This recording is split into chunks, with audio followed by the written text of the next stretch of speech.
I'm Porter, and thanks for stopping by. Hey, everybody, what's going on? Porter from Roll for New GM.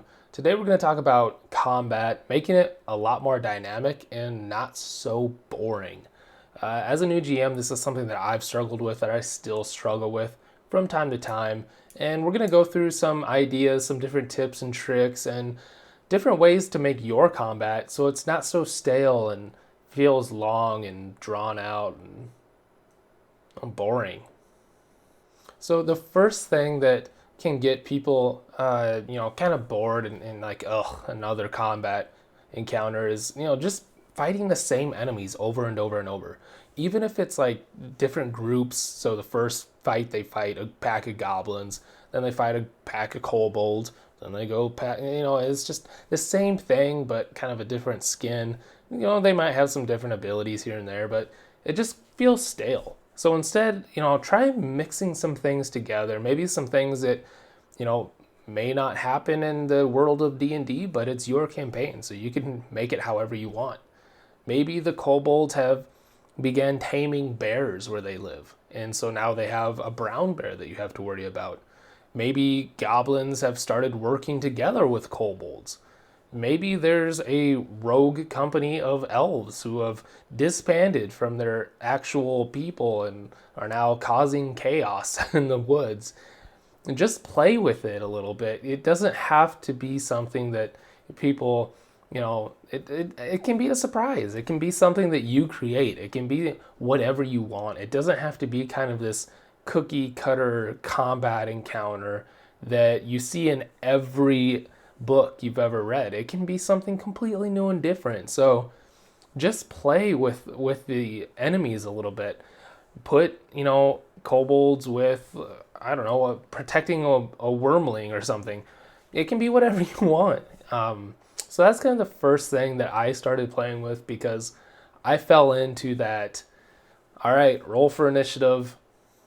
This orc moves up and hits you. Your turn. What do you want to do? And it feels more like a game of boring. Not even chess. Chess is cool. It just feels like a boring game of like roll the die. So yeah, you just want to make it more exciting. So while you're kind of mixing and matching different enemies together, think about where they're fighting. I know I fell into this too. They're walking through a forest and they encounter a brown bear and a wolf comes from the side, and the forest is fine, but think about what's in the forest. Did it just rain? So is there a lot of mud patches around that your players may get stuck in? Was there a thunderstorm? So is there a tree that's fallen over? These are all things that you could add in to your combat encounter to make it a little bit more dynamic. What if it's raining right now and everybody's kind of slipping and sliding around? Maybe they lose some of their movement speed from that, or maybe they have a chance of getting stuck if they don't roll a high enough dex save. So if you're in that's something you could do if you're in the forest. What if you're outside a volcano and maybe their vision is limited due to all the ash and soot in the air, or if they're around ice. Maybe they're having slipping and falling. So just think about the environment. Think about the weather that can have a good effect on that. An encounter that I just had with one of my groups was they went into an abandoned mine. They were supposed to help get some supplies back, maybe some iron that they could to bring back to the blacksmith. And during the whole encounter, there was like an earthquake going on, and this mine was already abandoned, so I had it start crumbling, and boulders were falling everywhere, and the players had to keep making dex saves. And when they got to the end, they found out that it wasn't an earthquake at all. There was actually an enormous wormling that was stuck in there, and it was thrashing about, and we went into a big long backstory about how the egg got there and everything. So it's just playing with the environment, making it more dynamic, thinking about things like the weather, thinking about things like, is the ground hard to walk on? Is there a tree that's kind of teetering in the wind, and one more strong gust of wind, it'll collapse and thrash all over the forest ground?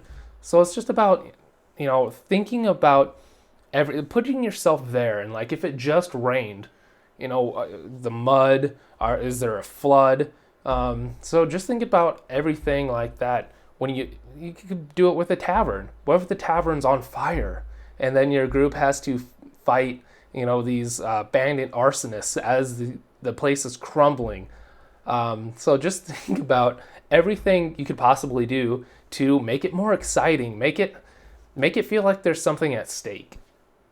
So you've thought about how the environment can affect itself. You thought about how the weather can play a role, how the NPCs can affect it. What about your players? How can your players affect the surrounding area? And there's things like grease, and they could set stuff on fire. But what about if they go to swing and they're next to a torch and they roll a miss? Maybe as they're swinging, they feel off balance and they knock over the torch. And now maybe the torch is starting to light the place on fire. For every one of your players' actions, you want to have a reaction. And it can be hard to kind of come up with something, especially if you're doing it on the spot and you don't really have a plan. But it's definitely something that you can think about ahead of time if you can. You always want to think about how the player affects the environment, because the NPCs, the weather, everything like that, it's going to affect their battleground. So they need to too. So if a wizard casts fireball, things are going to be on fire, right? So you want to have that reaction for everybody though, because if you have a fighter and he's melee, you need to have something where if he misses, maybe he knocks over a torch or a lantern, or maybe he swings it into a wooden column and he gets a sword stuck and he has to make a strength check to pull it out. But as he pulls it out, it loses its strength and it crumbles and it begins falling. And now you have the whole second floor that's starting to kind of cave in on itself. Just all of these add more to the dynamics of the fight. And not only will you get more excited about it and your NPCs, but your players are going to feel that. They're going to feel like they're involved and like they're there trying to avoid the crumbling ceiling, or how they could use it to their advantage. Maybe they find something that fell from the above floor through the hole. So there's so much to think about and play with, because you want your players to have that kind of action reaction going back and forth to affect everything. Another way to add dynamic is this is something I had a lot of trouble with. Not every fight has to be to the death. This is something that I think maybe a lot of new GMs do, and they think that every fight has to be until either your party or their party dies. That's not always the case. You could have, maybe they need to, kill the guards surrounding this king and they have to kidnap the king, or, they have to capture a bandit. So you can't kill him, so you have to start playing with, getting his health down and knocking him out or something, or sneaking up behind him. So that's another way to add to this combat, is maybe, not every fight has to be to the death. Find a different way for them to interact, kidnap or capture, or maybe they just have to knock somebody unconscious so they can question them later.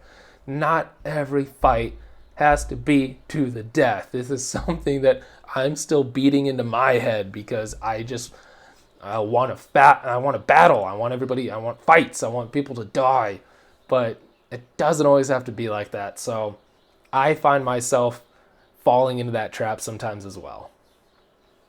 Speaking of traps exist everywhere. You can have traps. And when I mean traps, I mean I add kind of like timers in combat. So something that I did for one of my first encounters with my new group was I had pirates with cannons, and after 2 turns, it would take them 2 turns to load the cannon and then fire the cannon. And if they fired that cannon, it was going to do a lot of damage. So you can either choose to tell your party, or how many turns they have, or just narrate it. Be like, this pirate's going to take his turn and he's going to load this cannonball into the cannon. And they might start getting an idea of like, we better make a beeline over there, because that guy's going to blow us up. So and that can be done with anything. So you could have something with a cannon. You could have, like talked about earlier, you could have columns begin to crumble and fall. You could set up, maybe in 3 turns, if the bandit doesn't get the upper hand, he throws out a net and he tries to capture the some members of the group so they can't move.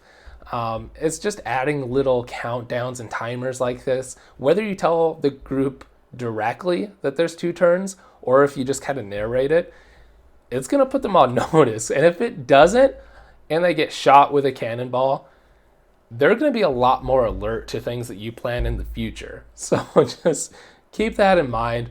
Think about your environment, think about what would be there. This person was on, it was a session 0, so it wasn't really, as a group thing, but yeah, I put him on a pirate ship, and these pirates started loading cannons, and I was like, this is going to be awesome if he doesn't notice. But he noticed, and he shot the guy in the face and one-shot him. So,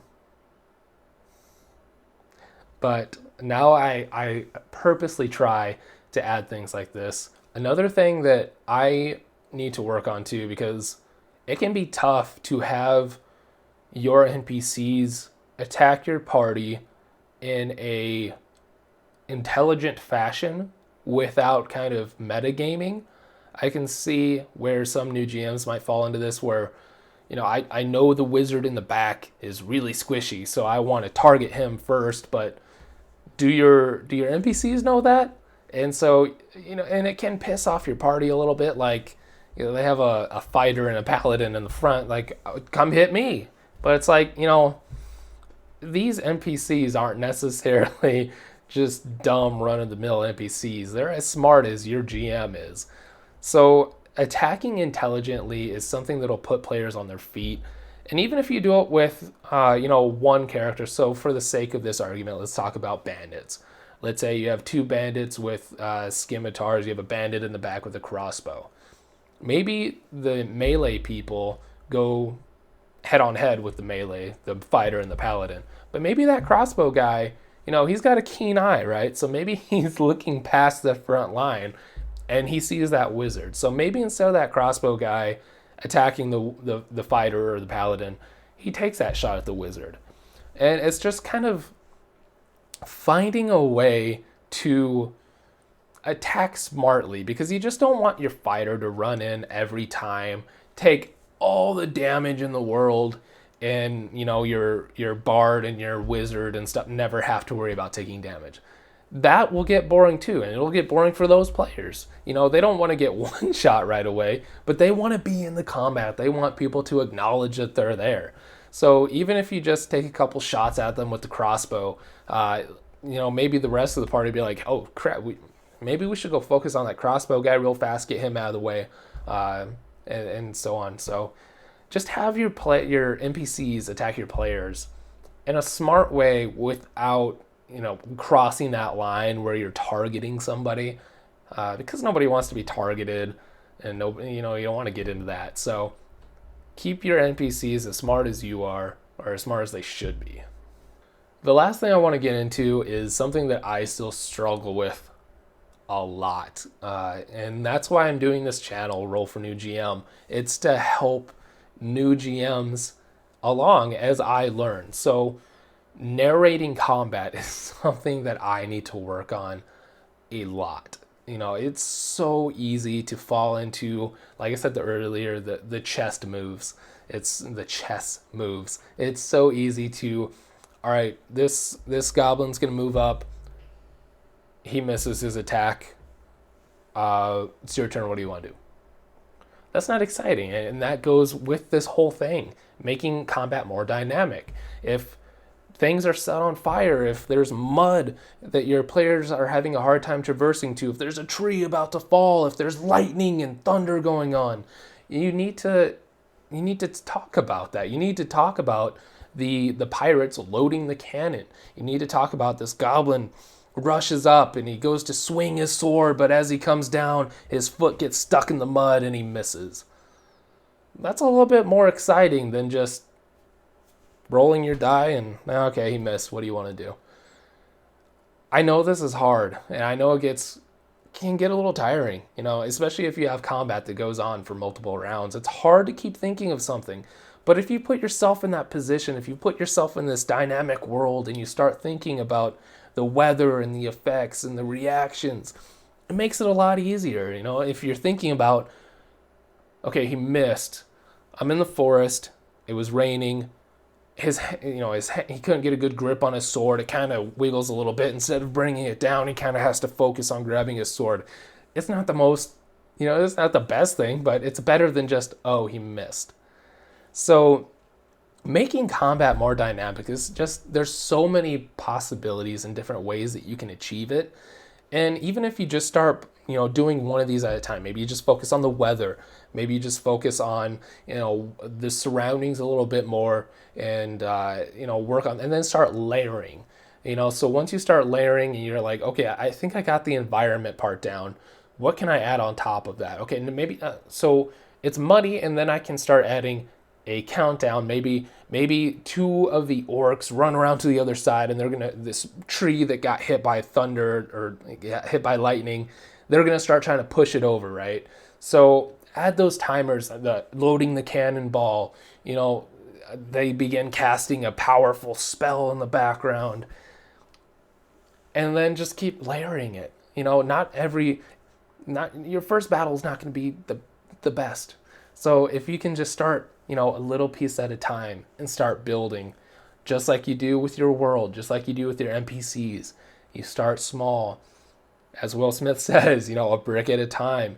Lay one brick as well as you can, and eventually you'll have your wall. That feels like a good place to end this video.